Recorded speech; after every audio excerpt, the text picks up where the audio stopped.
Hi there. When we talk about a server, to what exactly do we refer? A server that hosts a website, or what does it mean to write our own backend, our own server? Let's break it down all together. First of all, a server is just a computer that sends responses based on incoming requests. When a website is hosted on a server, it doesn't necessarily mean that the backend is written, right? So an example could be any single page application or any website with a static server-side rendering. There is no custom backend logic. The server only sends HTML, CSS, and JavaScript files. It had been automatically configured to do so. When someone talks about backend, it means that us, the developers, manually wrote code for the server behavior. One example would be dynamic server-side rendering. Imagine a URL something like website.com/english/home.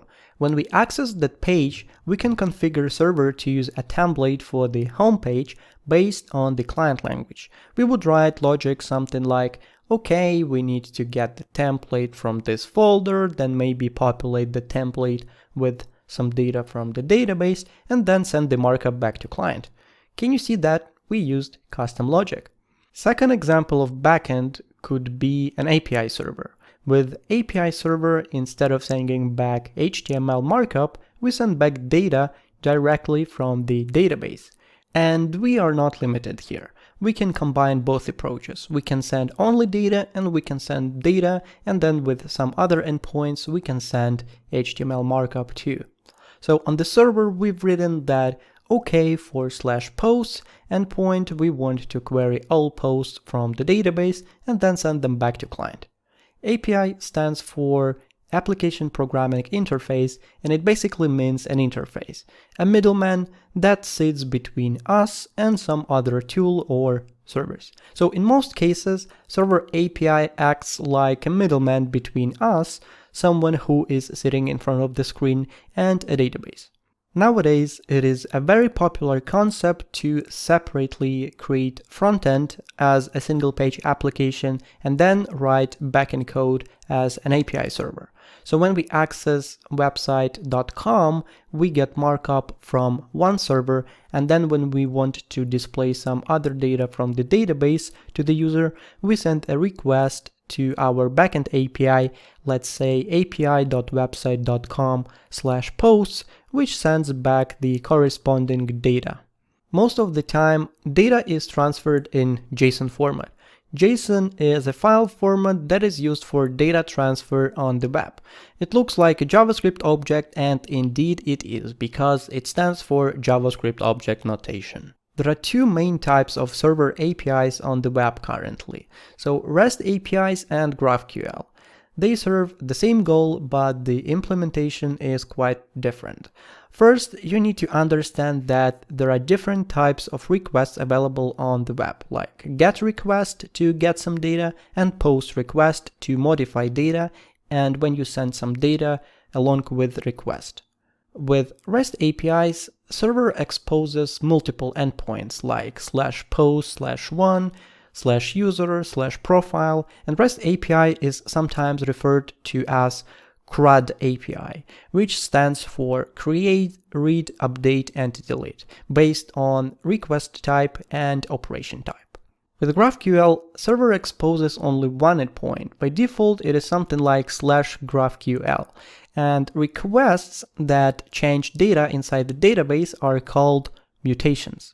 The difference between those two is that with REST API, if you access, let's say, /post/one, you get all data of the post regardless you want it or not. For example, let's say you want to display only post name on the website, so you call the API, and the API sends you back data about the post, and it sends you all data regarding that post, but you want only the name, and unfortunately you can't change that. So GraphQL kinda solves this problem, and with GraphQL you write query only for data that you actually need. So if you need only name, then you will receive only name from the server. So that's how they differ in querying, let's say. And now let's see them both in real world. Let's open Google and look for examples. So I'm gonna type JSON placeholder, and then I'm gonna just look for the first URL. So this is basically publicly available REST API that we can play with. If we go to the guide page, here we can find a few examples. Let's just pick one URL and see what we can receive. So I'm gonna just copy this URL and paste it inside the search bar, and then go for request. So if I look closely, I have this data sent back to us from the server. So I have title, I have body, user ID, and the ID of the post itself. So as you can see, I didn't ask for any specific data, I just asked for post data, and I received title and body. So if I wanted to display only body, I would also receive title and user ID. That I don't need. Okay, and by the way, I'm using this extension in Google Chrome called JSON formatter, so it will format all my JSON data in a nicer way that you can see right now. So let's maybe look for another endpoint, let's say just posts, to get all posts from the database. So now, as you can see, I receive all of the posts from the database as an array in JSON format. So that's basically it, how REST API works. You ask for some data and then you get it from the DB.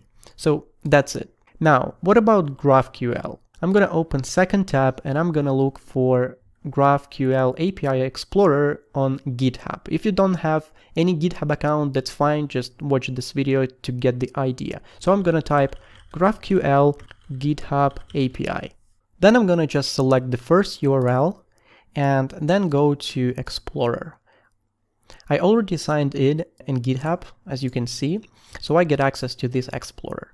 So in GraphQL, we write queries just like that. So query viewer login, and when I send a request, I get data in JSON format with the next structure. So as you can see, I only asked for login username, and I'm currently logged in as SheLooks16. So that's why I receive only object with only one field, which is the login field. So that's it. That's the difference. So with GraphQL, okay, let me open this and we compare them in real time. So with GraphQL, as you can see, we receive only fields that we asked for. With REST APIs, we receive all data from the database. So that's it. That's the main point. I guess it was not too complicated and it wasn't too confusing. If you have any questions, as always, feel free to ask.